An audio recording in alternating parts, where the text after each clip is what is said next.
السلام علیکم ورحمۃ اللہ وبرکاتہ۔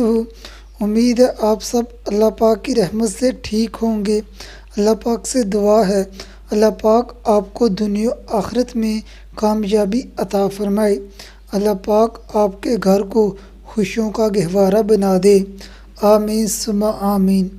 آج ہم بات کریں گے خواب میں پیسہ دیکھنے کی مختلف صورتیں اور اس کی مختلف تعبیروں کے بارے میں۔ اگر آپ ان تعبیروں کے بارے میں جاننا چاہتے ہیں تو اس ویڈیو کو آخر تک دیکھیے۔ اگر کوئی خواب میں دیکھے پیسے گھر سے باہر پھینکتا ہے، دلیل ہے صاحب خواب غم پریشانی سے نجات پائے گا۔ بیمار انسان یہی خواب دیکھے تندرست ہونے کی علامت ہے۔ مالی طور پر تنگ انسان جب یہ خواب دیکھتا ہے تو پریشان ہو جاتا ہے اور کہتا ہے ایک تو پہلے ہی مالی حالات تنگ ہیں اور اوپر سے یہ خواب بھی آ گیا ہے۔ اس بھائی یا بہن کو پریشان ہونے کی ضرورت نہیں بلکہ خوش ہو جائے، اس کے مالی حالات اچھے ہونے کی علامت ہے۔ خواب میں پیسے ضائع کرنا دلیل ہے صاحب خواب لوگوں کو نصیحت کرے گا لیکن لوگ نصیحت قبول نہیں کریں گے۔ اگر کوئی خواب میں پیسے ملتے ہوئے دیکھے، دلیل ہے اس کا بیٹا نیک ہوگا۔ اس خواب کی ایک تعبیر یہ بھی ہے صاحب خواب کے مال میں اضافہ ہوگا، بہت زیادہ خیر و نفع ملے گا۔ خواب میں پیسہ دیکھنا مال میں کمی ہونے کی علامت ہے۔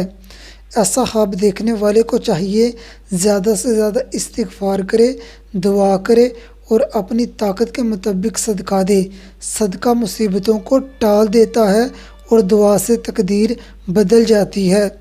خواب میں اپنے پاس پیسے دیکھنا فتنے میں پڑنے کی علامت ہے۔ خواب میں اپنے ہاتھ میں پیسے دیکھنا بے تحاشا دولت ملنے کی علامت ہے۔ خواب میں پیسوں کا گم ہونا دلیل ہے صاحب خواب کا کوئی عزیز و اقارب فوت ہوگا یا صاحب خواب کی دولت چوری ہوگی۔ خواب میں اپنے پاس بہت زیادہ پیسے دیکھنا غمگین ہونے کی علامت ہے۔ خواب میں پیسے ملنا قرض سے نجات پانے، مال میں اضافہ ہونے کی علامت ہے۔ خواب میں اپنے ذاتی پیسے گننا فائدہ حاصل ہونے کی علامت ہے۔ خواب میں کسی کو پیسے بطور قرض دینا دلیل ہے صاحب خواب کو خوشی ملنے، مالی حالات اچھے ہونے کی۔